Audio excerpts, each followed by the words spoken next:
À Mantes-la-Ville, après 3 ans d'action, faisons le point. Élue dans un contexte de pandémie mondiale, la majorité municipale s'est rapidement adaptée aux besoins engendrés par cette crise. Alors que le masque était obligatoire, 20 000 d'entre eux ont été distribués à tous les écoliers de plus de 6 ans entre août 2020 et le printemps 2021.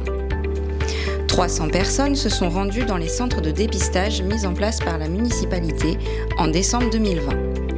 Pour accompagner les seniors et rompre leur isolement, 1657 appels de convivialité ont été passés.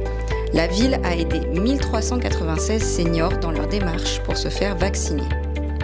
Pour soulager les familles les plus précaires, 600 colis alimentaires ont été distribués de décembre 2020 à mai 2021 en partenariat avec la région et les associations locales.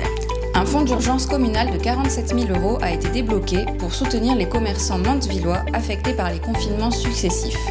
37 d'entre eux ont été aidés par les élus et les services afin de déposer un dossier auprès du département et obtenir un soutien financier supplémentaire. Une attention toute particulière a été portée au centre de vie sociale mantevillois.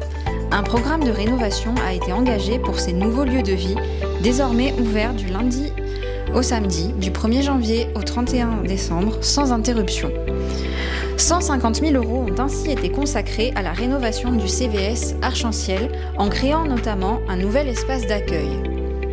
Pour la rénovation du CVS Le Patio, ce sont 120 000 € qui ont été dépensés en 2022 pour reprendre complètement les espaces intérieurs. Enfin, concernant le CVS Augustin Serre, une étude est en cours concernant sa restructuration. Mantes-la-Ville, une ville dynamique, solidaire, rayonnante.